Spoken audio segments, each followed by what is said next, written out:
continue to be represented in Jewish art. Most of Jewish art did revolve around ceremonial ritual items. Synagogues had wall mosaics, murals, frescoes, tapestries, challah covers, yarmulkes, tallis bags later, kippot, tablecloths, all elaborately enhanced. The other ritual items that we are used to seeing, such as eternal lights, kiddush cups, seder plates, challah plates, all shared in some of this representation at times. There's even one that dates from the 13th century in Poland, which shows Jupiter on the eternal light. The key issue was not whether or not it had a representation of a human or animals, it was whether it was done as part of idolatry. In Italy, there was a statue of Moses outside part of the major Jewish ghetto, the entrance to it. A visitor from Poland strenuously objected to this, and as a result, the statue got moved and now resides in a museum in Turin. You hear? The real, we'll call it, explosion of Jewish art, specifically in paintings, started in the late 1600s. The period of the emancipation, as it progressed, saw an unbelievable increase in Jewish art around the world. The first major Jewish museum was actually founded in Germany in the early 1700s.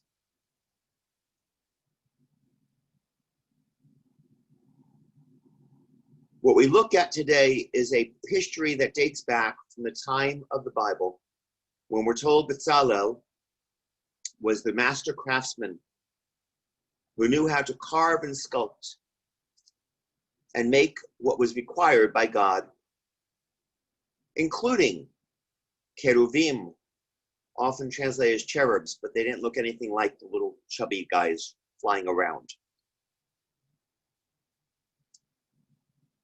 Angels played a major part in Jewish art within the synagogues of the time. And they continue to play a major part in many of the representational pieces, such as by Chagall, Tobias, Ben Abram, and others of major note. The Jews especially were noted as skilled in the metals, silversmiths and goldsmiths, who did commission items for the kings and queens of England, Europe, and the Middle East.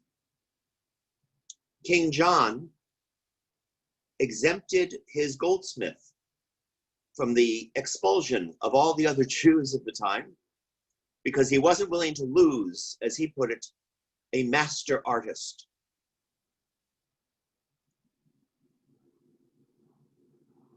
With that said, I think it's time to go into our show. Please recognize that as much as we sometimes think this is a fairly modern concept of Jewish art, as I said, it has existed from time immemorial, and it has covered all the different areas: pottery, metal. Some of them were Torah ornaments, Kiddush cups, but they weren't restricted to just that.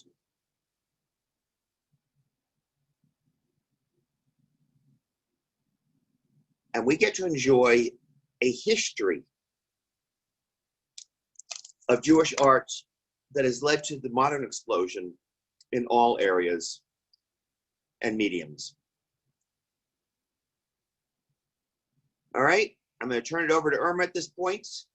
I am going to remain available for questions, but I'm hoping that those who contributed items, if a question comes up, you will be the first to actually volunteer to answer to the extent that you can.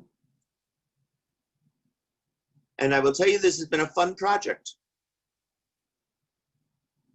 Irma and I have had a few laughs, especially when I told her the ceramic piece was the glass piece and the glass piece was the ceramic piece. Twice. But it's been fun and interesting. And I think Irma's enjoyed pulling it all together.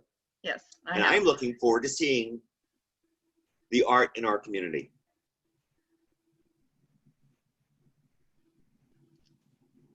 Okay, you ready for me? It's yours. Okay, so first of all, I want to introduce a couple of important people in my life that are joining us tonight. You will see on your screen one that says Arturo, but that's actually my brother-in-law, but showing on that beautiful face is my sister Roberta, who is joining us from Sunnyvale, California. And she's 3 hours behind us, so it's okay.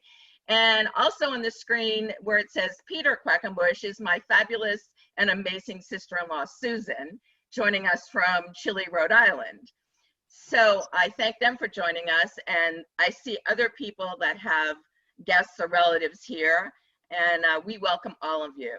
So on this little project, we had 23 participants who submitted over 150 items to share in our presentation.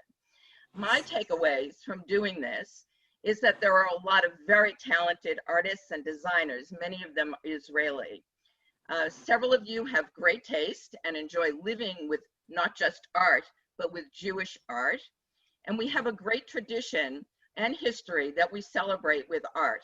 Some are small items and some are significant value, some are not.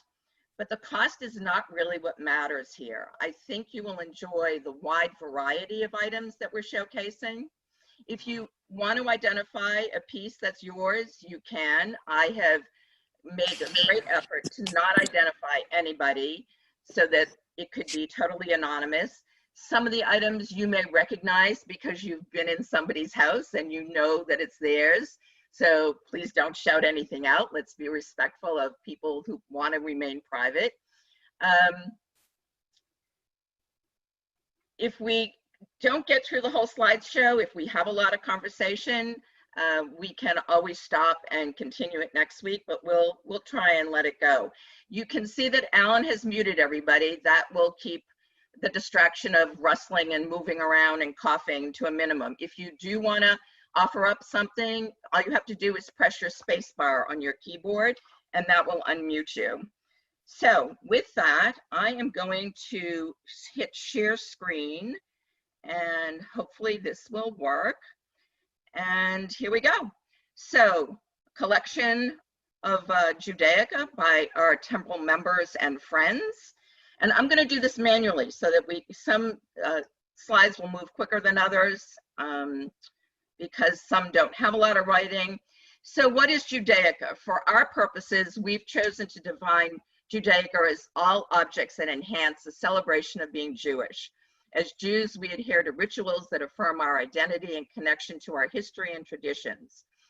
So you can read all of this. We hope you enjoy it. I enjoyed putting it together. It was a creative journey for me. I learned a lot in researching some of the artists. And again, if I go too fast, you're gonna have to press your bar and shout out at me because all I'm seeing right now is the slideshow. So I'm gonna move on. I've done the presentation in sections. At first, when I only had like 40 slides, I thought, oh, well, just mix everything up. And as it got bigger and bigger, I felt I really needed to sort through it and put things together so it was a little bit more cohesive. So you will see the sections that we go through. Some are longer than others, but and they're not really in any particular order. I just thought, well, let's start with Shabbat. So Shabbat is in the beginning. It's candlesticks and Kiddush cups and challah covers and Havdalah things. And here we go. So 6 days of the creation. This is by an Israeli artist. And you have to look a little carefully to see the Hebrew writing in each section. Beautiful colors. It's really nicely done. This is a traveling Shabbat candle holders. These were very common in the old country, not so much now, but these are from the 1960s from Israel. You can see Jerusalem marked on it. These were a gift to a member's aunt, and they're very treasured. You can see the size, they're small, and they would put little tea light candle kind of thing in it, not the big tall candles that we use. This is an artist, I'm not sure how to pronounce it, Ebgi or Ebgi, and we have several pieces by him actually in tonight's show. This is lovely, I think, shows the Shabbat candles, the woman lighting them. There's flowers and looks like a menorah in the window. It's really nicely framed. You can read a little bit about the artist here that I found online. I'll try to give you enough time to read it all. So I think it's really pretty. I like this one. There's some Hebrew writing in the back there too, behind her. And I like her head covering. Lovely. These are antique candlesticks. I think you can tell that by looking at them. We're not exactly sure of the age, but they've been passed down through many generations in this person's family. As an antique dealer myself, I will admit freely that this is my favorite item in the entire show. So, and you can probably understand why. I don't know if they're sterling. It doesn't matter. They're beautifully done. They're in great condition. And I think they're fabulous. Next, we have, on the other hand, something very modern. They're beautiful in their own way, with highly decorative. This is an artist from Israel also. She was born in Bulgaria, but she lives in Israel. So they're so different. I love them. I think they're really neat. Again, very modern. This is from a place in Toronto, which when I went to research it to find out more about them, I found out, sadly, they're now closed. But they're beautiful glass. The dish is also glass, and they're just lovely. I don't know how tall they are. I don't have the dimensions. They're beautiful, though. Lenox. We all know and love Lenox. There are a few pieces of Lenox in this presentation. Beautiful little Kiddush cup. And now a Kiddush set. This one is made of stone, glass, and metal. And notice the tray. It's a beautiful tray as well. Here's more Lenox. This is a challah plate, Shabbos candlesticks, Kiddush cup, and a cup for Elijah.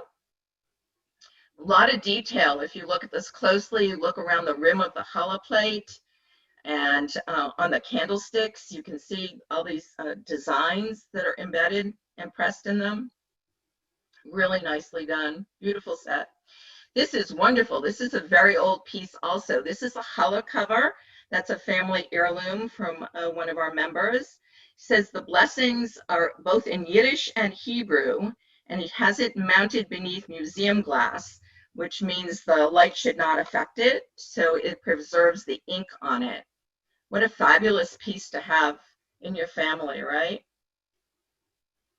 So here's a couple of challah boards and knives. The one on the left is a set and is much newer than the knife on the right. It shows two sides of the knife, very early, and just really nice.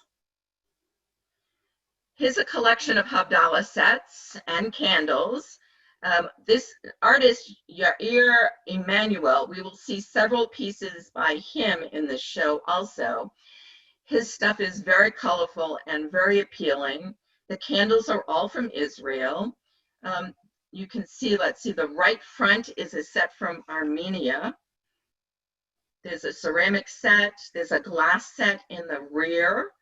This is the set the picture that the rabbi was referring to, where he had things kind of messed up as to where they were, but we got it figured out. Those candles are just beautiful, aren't they? I love the front one. It looks like a pomegranate, right? And then this set is totally incredible. I have never seen anything like this. So on the left, this is all the same set. It's just reversible.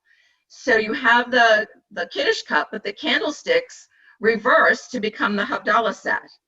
I think that's amazing. Plus, it's colorful. Again, this is your Emanuel, and it's just beautiful.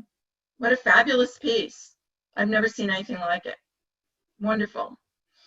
This Havdalah set was made by a member's daughter at summer camp. What a fabulous job she did. The candle rolling is beautiful, and the spice bag is wonderful. Just a great piece, great set for the family to have as a treasured memory. So now we're moving on to the learning section, which will include an interesting Bible, a textbook, and some bar mitzvah items. So this, please note the size of this. This is the key. A lot of us have seen Bibles like this from Israel, but this one is under 4 inches tall and only 2.5 inches wide. So it's too bad there's nothing in the picture to give you some perspective, but if you just look at 2 inches, put your fingers out, that's really tiny. I just think that's incredible. And this was a gift from a grandparent's visit to Israel in 1971. This was from a member of our temple. This is his father's boyhood textbook. So it dates from the late 1920s. And look at it, it's in great condition. There's no brown spots. It's just beautiful. What a great treasure to have in the family. Next, we have a painting, an art tile. It's painted on an art tile by Edna Hibble. She grew up in Boston and spent many years in Florida, and sadly is no longer with us. We also have several more pieces by Edna that you'll see later on in the show. Very talented. It's beautifully done. Of a bar mitzvah boy, and you can see the Torah in the background. She had a very long career. This is a sketch of a bar mitzvah boy that was done by his teacher, and we're not sure the year because it's kind of cut off on the matting there, but it's 19 something, but very nicely done. The 5 books of Moses. So each one is written, the first sentence of these different books. The colors are great. I have put quotes around, direct quotes that I took from owners so that you would know that it wasn't me making up words. What I did though is I showed on another slide closer up so you could actually see them and maybe read them. I don't read Hebrew, so I couldn't tell you what any of them say, but I still appreciate them for their beauty, and I love the colors. They're really nicely done. So now we move on to celebrating. This was a fun section. Wedding things, dancing, music, all the things that we as Jews love to celebrate. I have 2 pieces that were sent in actually by different people by the same artist. So I've put these together here, and you'll see why. His art really is kind of magical, and if you look at all the symbols in here, he gets a lot into one picture. Again, the colors are brilliant, and does remind you of Chagall, doesn't it? This one is the Dove of Peace. And this one by him is called The Lovers and Bouquet. Again, you can see the similarity between the 2 pictures, can't you? But again, look at the size of this. This is only 8 by 11. That's like a size of paper that we write on. It looks bigger because I blew it up, but that's really small, but it's really lovely. Very pleasant to look at, right? So a couple more wedding things. The piece on the left is a wall hanging, and it's a glass frame, and inside of it, it got a little washed out in the lighting, but there's a bride and groom under a chuppah. And on the right is a wedding cake topper that was used for this couple's daughter on her wedding. Beautiful wedding topper. So now we have 3 Kiddush cups. On the left belonged to a bar mitzvah boy in 1956. And the center was a wedding gift in 2011. And on the right is a family heirloom that came from Riga, Latvia, and it is monogrammed with the people that it belonged to. These all belong to one couple in our congregation. We have some ketubas to share with you, all very artistically done. This one is from 2002. I think this is supposed to be a tree of life. And this one is done by an artist named Amy Fagan, and she does what she calls illuminations.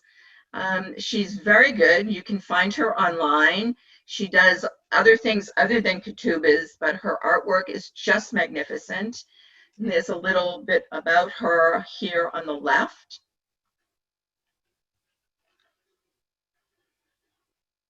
If I go too fast, somebody yell out to me. This is another ketuba from another member.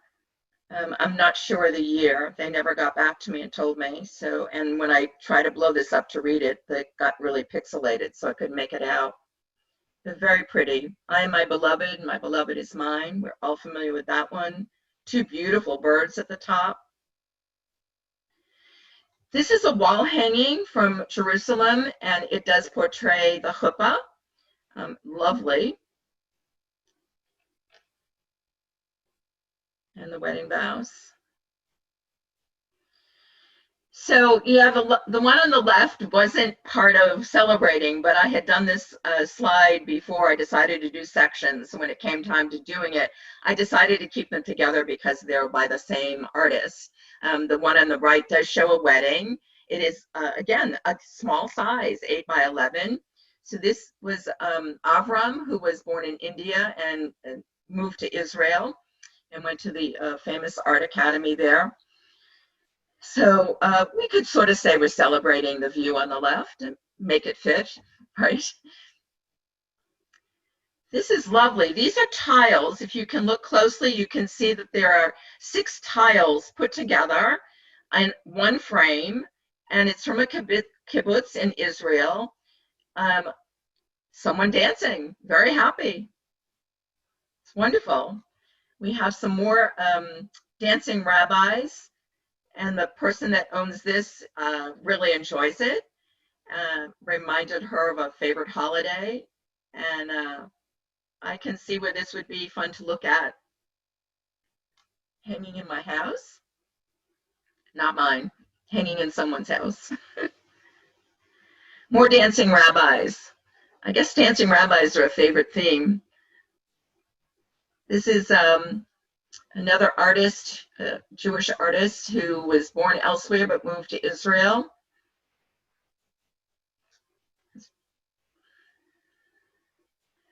And music. This is Hilda Rindam. She moved to Florida. She was born in Cuba. We all enjoy Jewish music, and we always celebrate it, especially klezmer. But this is a lot of fun. I love the depiction of the musicians here. Magic carpet. This just is so joyful. It has a lot in it. I think you need to take some time. I'm sure this would be wonderful to look at in person. There's so much detail. There's a lot to see. People hanging on. There's the Israeli flag. There's a musician. There's children. There's birds. It's all kinds of things to look at in this. And then if you look at the bottom, you can sort of see the skyline. It's really a wonderful piece. It's very interesting. The artist originally got a law degree and did other things before he really became an artist, which is kind of interesting. No longer with us, sadly.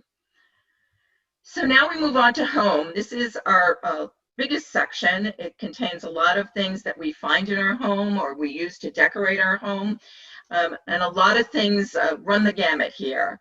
So I hope you'll enjoy this. Let's start with a blessing for the home. This is beautifully done by a Jerusalem artist. Look at the colors and the detail. And then there's some Hebrew writing on the bottom, which I really had a hard time making out. Just a wonderful piece. Small trinket boxes. The two on the ends are lacquerware, and the one in the middle is metal. Could be used to hold a variety of things. My pearls come to mind, but these aren't mine. Some more trinket boxes, highly decorated. These are by Golan, who is an Israeli-born artist who lives in New York. We have other pieces by her later on in the show. And on the left is a steel cutout by an artist named David Gerstein. Here's a couple of fun things. I think the one on the left is a cookie jar. I inquired but never heard back. And the one on the right is a tzedakah box. Kind of fun. Oi to the world. Like that. I love the mustache on him. And mittens. So he's obviously from a cold climate. Now this is the funniest piece I think we have. I never knew this, and I have another sister who actually sold Tupperware, but I never knew they had anything like this. So maybe it wasn't available in the U.S. But I think that's terrific, the Tupperware bowl, and I appreciate the person who submitted it. I think that's great. They got the whole sense of what we were doing here. So that's wonderful. This is another Emanuel piece. I think you can now pick out his stuff without my telling you because of the bright colors. This would hold a couple of little tea light candles, and I'm sure it's beautiful when it's lit and the light bouncing off of the tree and the fruit and the birds on it. Very colorful. We saw him on the Havdalah set, and we have another piece coming up in a few minutes. This actually was mine. Which probably would surprise absolutely no one who knows me because I'm a Wedgwood person. So this was made in 1971, and all that white is applied decoration, and it's jasperware. And I gave a little description of what jasperware is in case you're not familiar with it. It's not your normal porcelain. It's kind of a grainy kind of a substance, and it was developed in 1775 by Josiah Wedgwood. So it's a small piece, just under 5 inches. This is an Armenian pottery. I don't know the height on this, but I think because of the size of the handle, I'm going to guess it's like a creamer size. I don't think it's a tall pitcher. I could be wrong, but that's my guess. It's lovely, beautifully hand painted, it looks like. These two dishes are fabulous. These are from Israel. The one on the left is just highly decorative and just beautiful. The one on the right, please look at that word. It's bendable. How fun is that to be able to shape it into whatever, position you want for whatever you're going to serve in it. If you're going to serve in it, I just think that's such a great piece. It's so fun. I just think that's fabulous. And it looks like a lace doily, doesn't it? I crochet. To me, that looks like a lace doily. I think that's great. Love that. So here's another Emanuel piece, a fun place to hang your keys. Beautifully done, all the buildings and the palm trees. Really fun.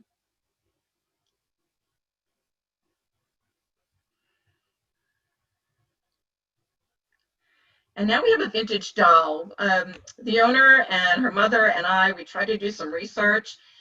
We found some other dolls like it, but they were newer. This one's actually older, but it's not marked, so which is another clue. So we're thinking it was made for 1948, the independence of Israel. The picture came through with those red eyes, which was kind of funny. So this is the only picture I really tried to do a little touch up on the eyes because they were scary. And I hope they're not still scary. I hope I made them a little blue, but I didn't want to freak anybody out with her red eyes poking out at us. Anyway, she's lovely. She's 8 inches tall. So now we're going to do some figurines. I don't know the artist's name. The one on the left is reading a Torah. In the middle, they're doing KIDDUSH. They're holding a book and have the cup. And the other one you can see has a long shofar and blowing the shofar. So, and these are look like metal on some kind of a stone base. I don't know the height of them.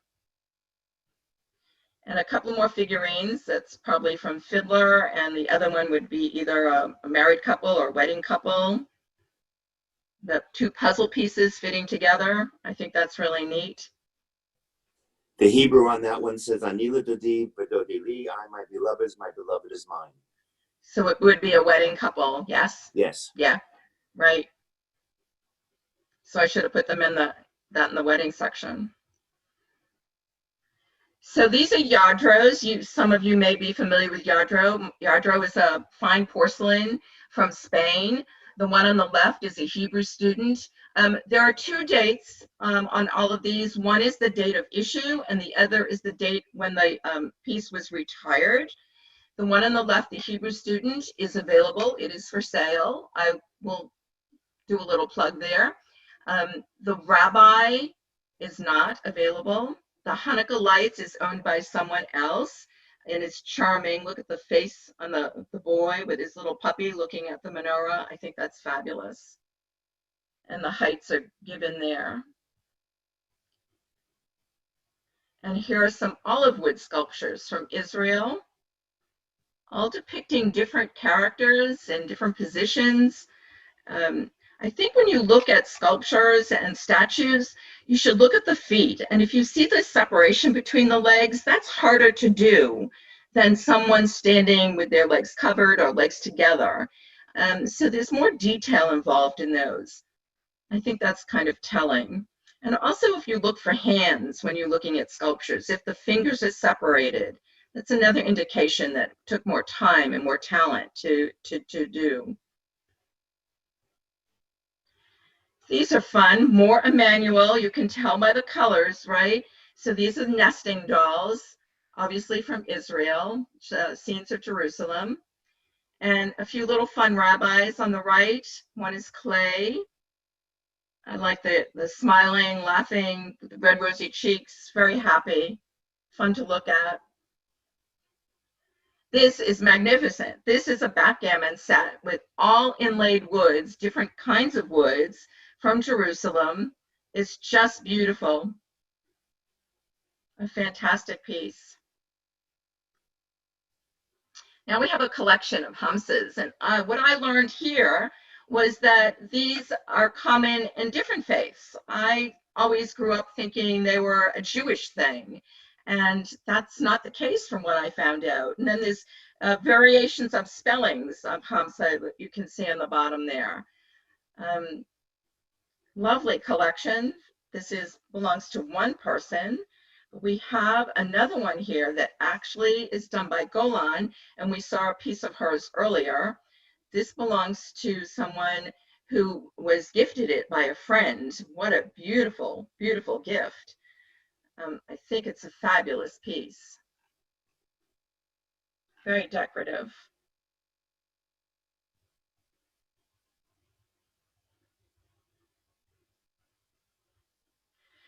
So now we're going to move on to mezuzahs. We have several mezuzahs to show.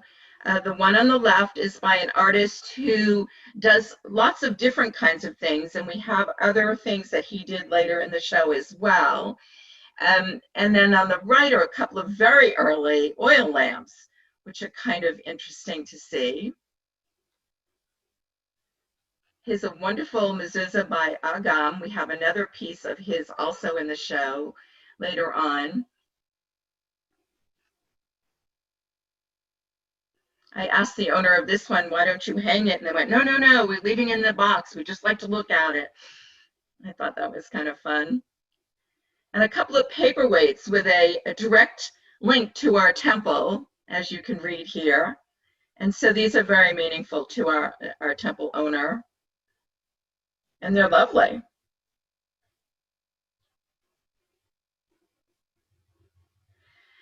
So this was made by our very own Debbie Herman and gifted to another temple member.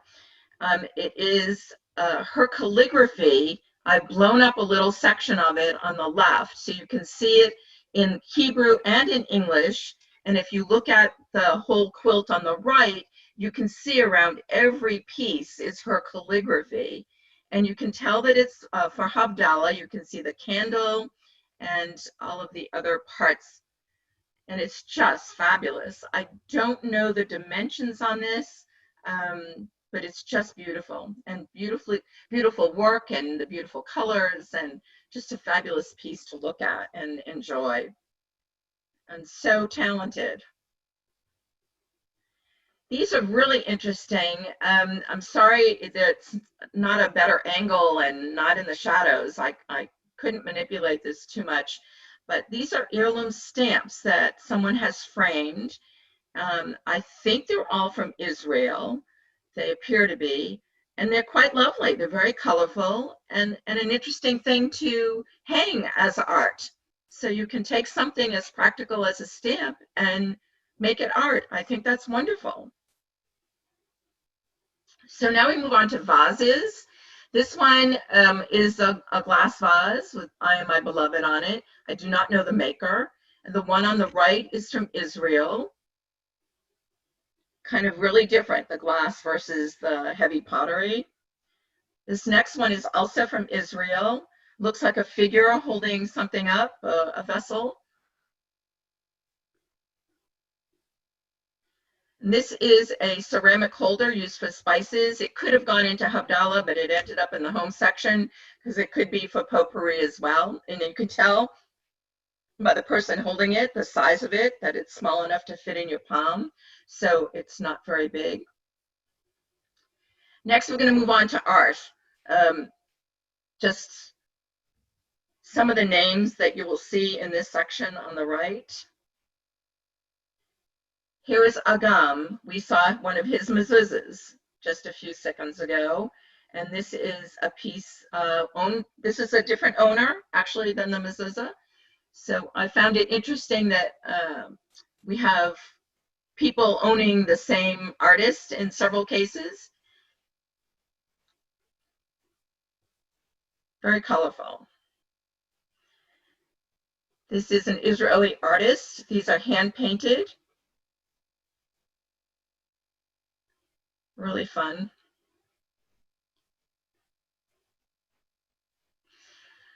Okay, two pieces by Lee Batterman. A Siddur with a white pear. You can see the pear on the left. And it said, these are paintings. These are acrylics on canvas. This is 18 by 24. And on the right are the matriarchs, which is a little bigger, 50 by 40, even though I made them the same size in this slide. Also acrylic on canvas.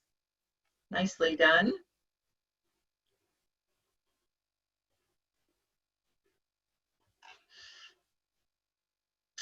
So these, we have several of this from this artist, well, three, I think, anyway, from this artist, Israeli artist. And this piece is paper. So please look at that with that in mind. It's cut, three-dimensional cut paper. So this is not a painting. And if you can see the dimension by when you look at the pomegranate maybe on the bottom, you get a sense of the depth of it a little bit. It may be hard to tell. Really love the colors. You can see some figures in there. You have to look really closely. I think, again, this is one of those pieces that you would really need to see in person to appreciate it at its best. But I just think it's fabulous. And more of her work, again, very colorful. Like Emanuel, these bright blues and the turquoises, just stunning. And this probably could have gone into Happy Dancing, but I wanted to keep all of her stuff together. And again, there's a Hamsa on the top of this one. Really lovely. Cheery to look at in your home, right?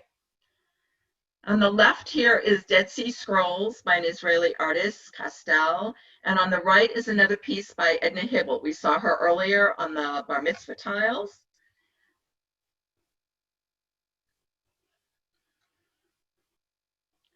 This is a lithograph. Here's another Edna Hibble. You can see the similarity. Look at his face and then look at this one. You can see the similarity in the style and in the facial features, I think.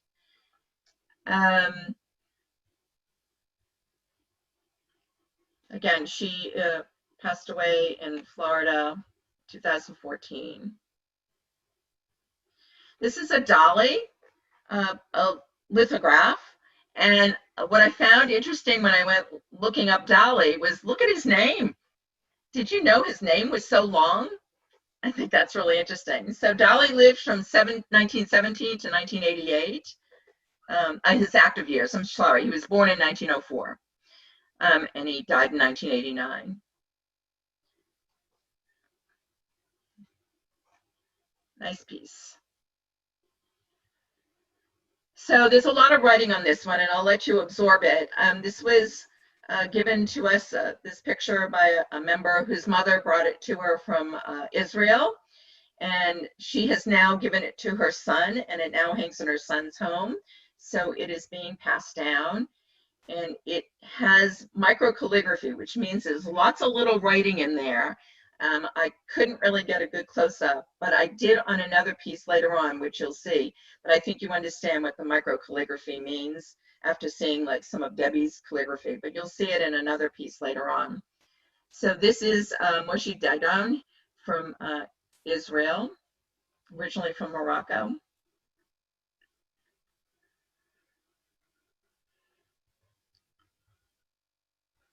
I think we all enjoy Fiddler on the Roof kinds of things. Makes us happy, right? His two pieces by Ebgi or Ebgi, however you say his name. We had him a little bit earlier on the Shabbat candles, and these were a little different. How do you say it? Ebgi. Ebgi? Okay, thank you. I wasn't sure. Who, so by the one way, on the now left lives in Florida. Oh, he does? Yep. Oh, cool. How old is he now? Born in 1939. Okay, I got it. So on the left is supposed to be the animals in Noah's Ark, which is kind of fun. And on the right is Jerusalem.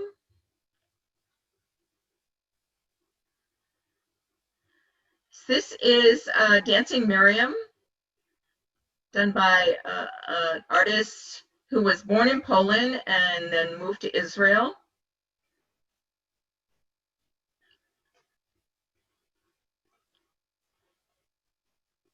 Very flowy. Has a really nice feel to it, doesn't it?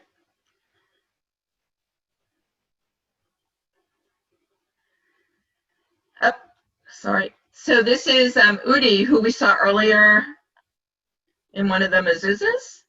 And this is really different than the mezuzah. So totally different. It's very solitary, very thought-provoking piece.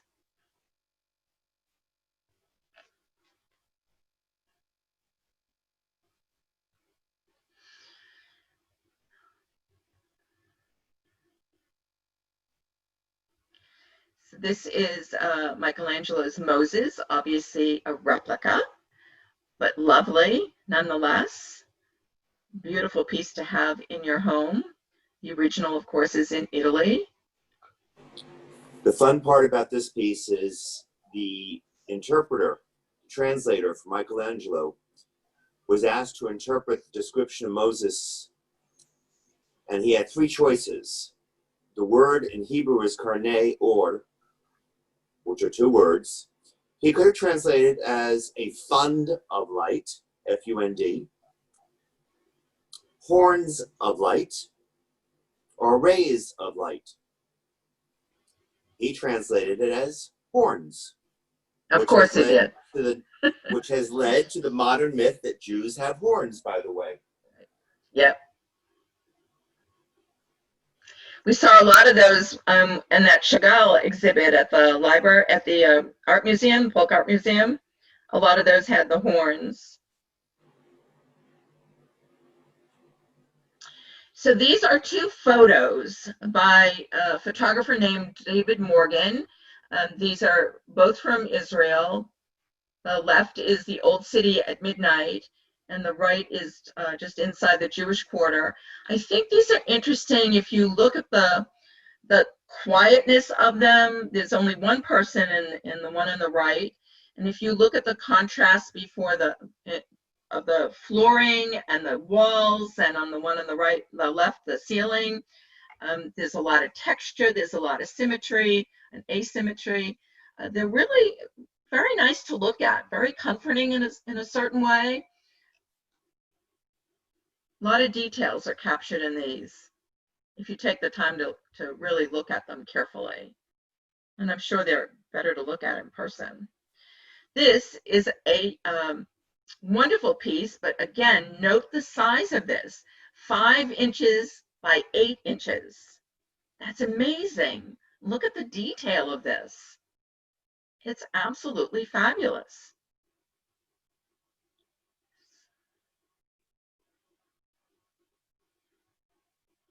I love this piece.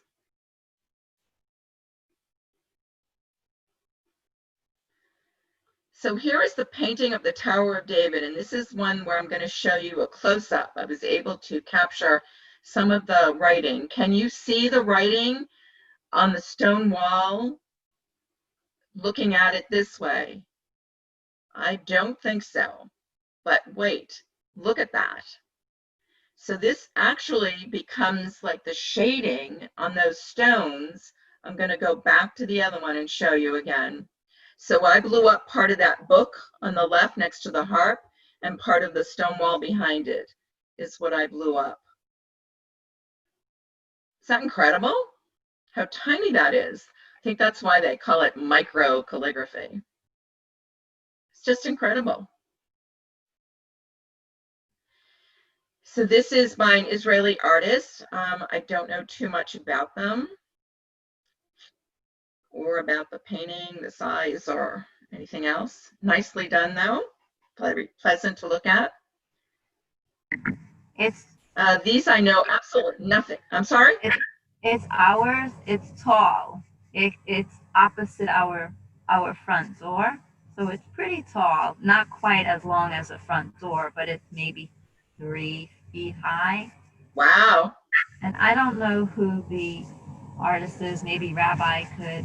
But we purchased it. It was done by an artist in Shabbat, and it's I can't read the artist. Maybe Rabbi can. At the bottom.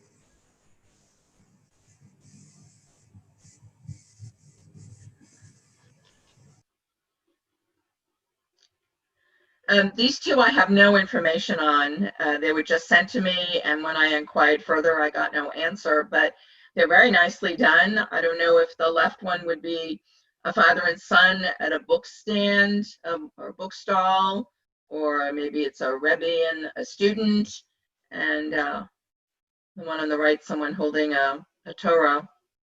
But nonetheless, they're very pleasant to look at, nicely done.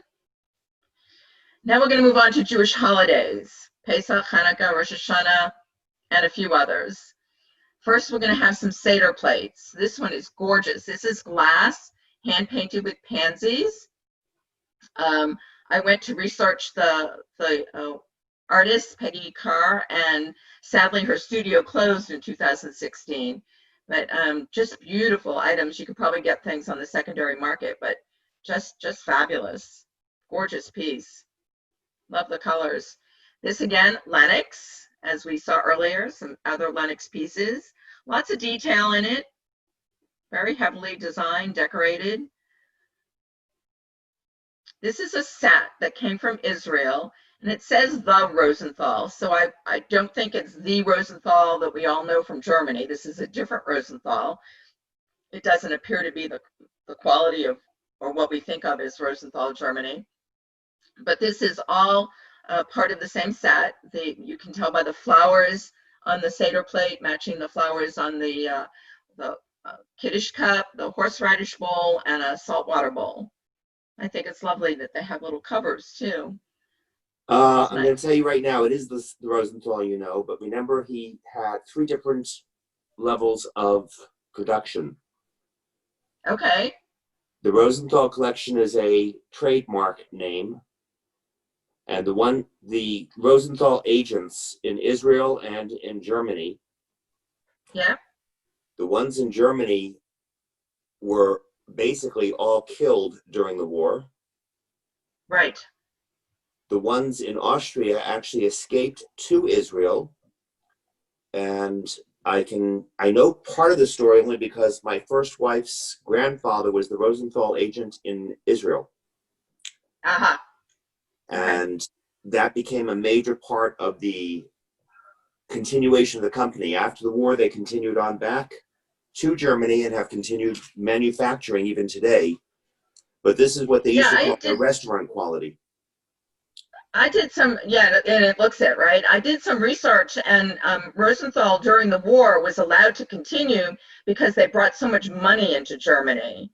And, right, but the owners and then after the war, the oldest one, Philip with 2 P's, passed, and it went to, I think it was a grandson, was Philip with 1 P. So it's pretty interesting how they made it through the war.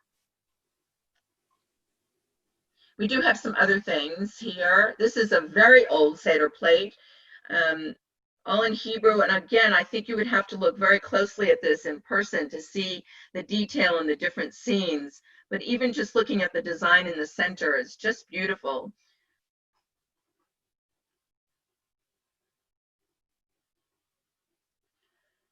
So a couple more Seder plates. The one on the left is charming with the family all holding hands around the edge. I really like that. Come here. And Come here. Violet. does someone want to say something? Or did I miss someone not muted? Okay. Okay. This is a matzah cover. Could be used for the 3 matzahs or for the Haidi Afikomen. Beautiful colors, nicely done. And this is Miriam's cup. I know I said I try to hide everybody's identity, but I think you're going to figure out from this one by the name of the artist who this belongs to. The interesting story here is that they found out that they're related to this artist and they never knew it. So I urge you to go and buy art because you never know, you might wind up being related to the artist. I think this is fabulous and it has a wonderful story and it'll be a rich thing to pass on to their granddaughter someday, I'm sure. It's charming.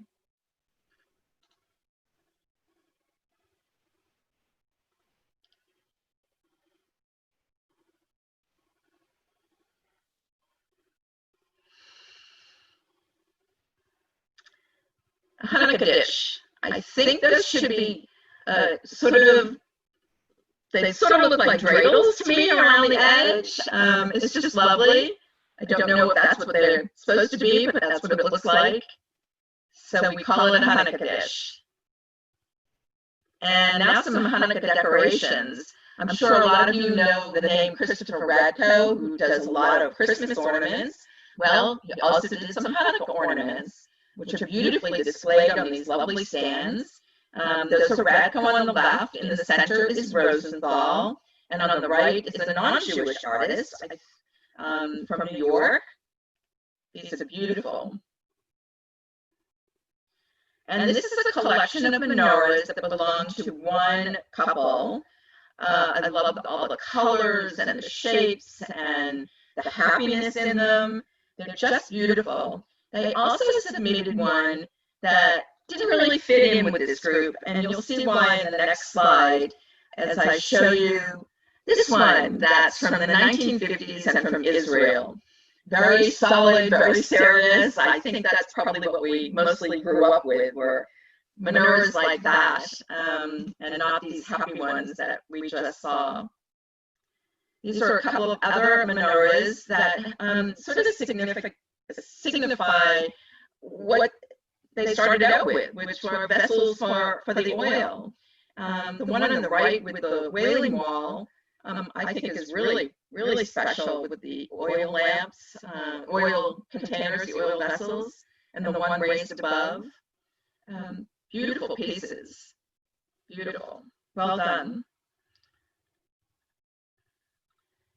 A sterling silver one on the left is magnificent. You'll have to agree with that. It's just fabulous. The one on the right is an antique that came to this country from Germany. It was we think it came from Germany. That's the family thinks it came from Germany, which would be a lovely thing that it made it here. People didn't really get to bring a lot with them when they came, so that's a great memory and a great piece to pass on. Here's another collection of some menorahs and Noah's Ark, and a very pretty picture on the wall. A lot of these were gifts to the owner, and the Noah's Ark has a fun little story. It was found in the bargain section of a store in some tiny little mountain town in North Carolina. So that's kind of sweet, and the person who found it thought of the owner and gifted it to her, so that's really great. Lovely menorahs. Love the shape of the flame holding for the candles on the left. Really nice. This one's very colorful, very whimsical. You can see the fruit and the people in the tree, kind of just floating loosely in the tree, going after the fruit, I guess. The apples and the leaves that are all around the candle holders. It's 14 inches wide. Lovely. This is a porcelain plate and a mug, and with the depiction of the menorah on the plate. The date on the mark is not the date of the plate. That is probably the date of when the company came into existence. So do not relate that to the age of the plate and the mug. Very pretty. This is a collection that belongs to one person, one couple. And there's some candlesticks that were used in their wedding. There's a dreidel, there's a shofar, there's some plates and a Torah scroll. All these things have some special significance and meaning to this owner, and it's a lovely little collection of Judaica. Now this one on the left is a calendar that's used to count the Omer between Passover and Shabbat. That's kind of different. And the one on the right is a puzzle box, which I also think is very different. Fun pieces. I'd like to spend a few hours on the puzzle box. This is beautiful for Rosh Hashanah honey dish, again by Emanuel. It's not the bright blue that we're used to seeing or the turquoise, but it's lovely, pomegranate, apple.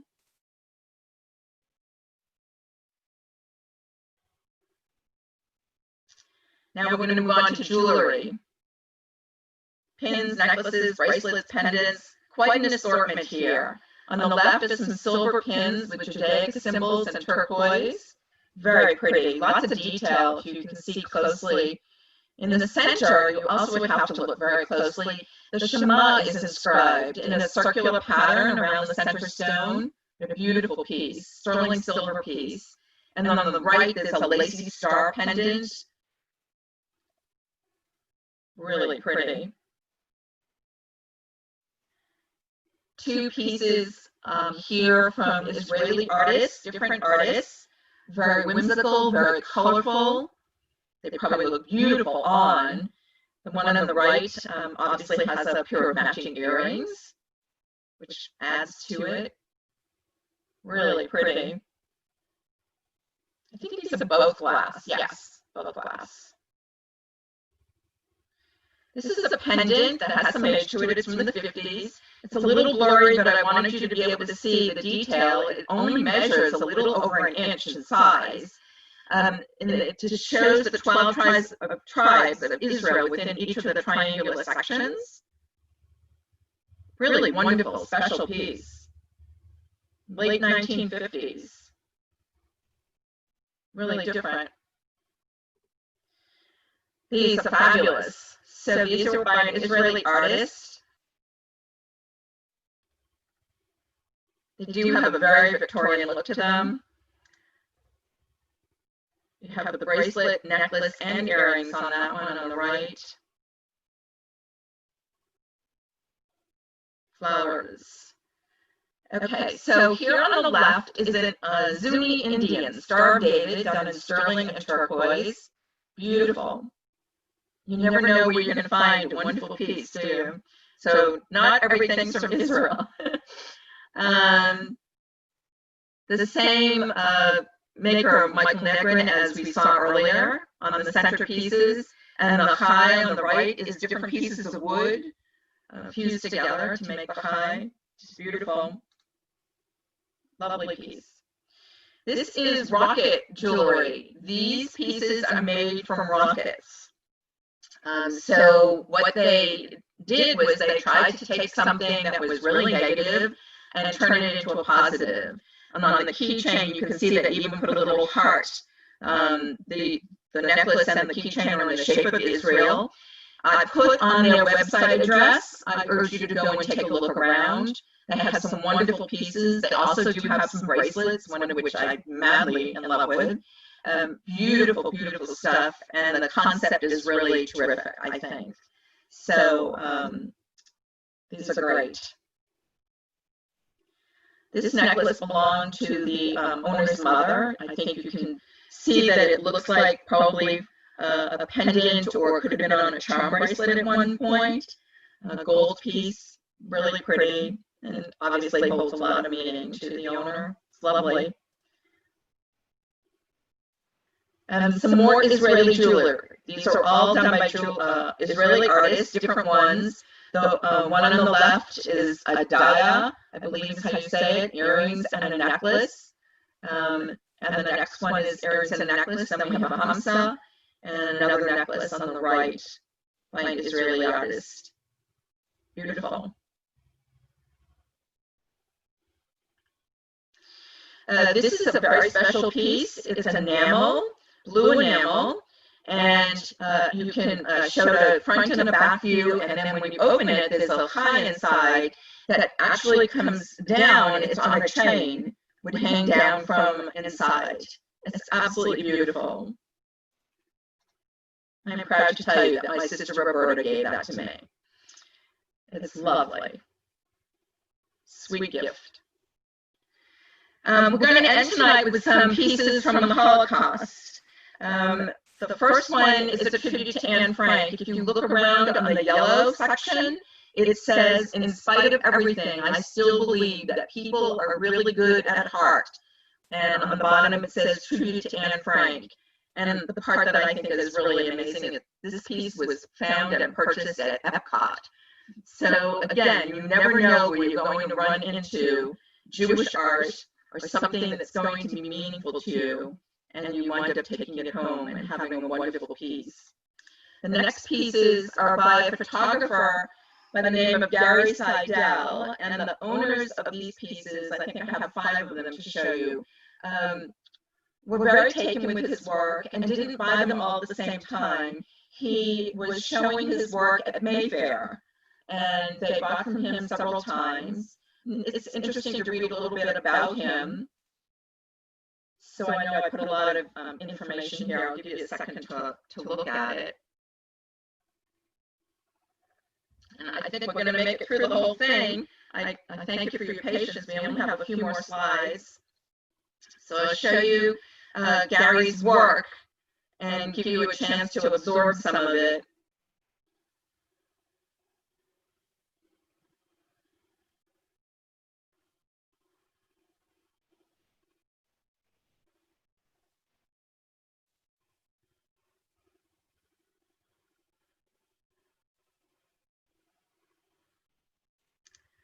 So as I said earlier, I can't do much about the glare on the pictures, and we're not all professional photographers, so you just have to kind of overlook that. Some people really try their best to get good shots, but that's tough, photographing things under glass. But I appreciate everybody's efforts and what they did.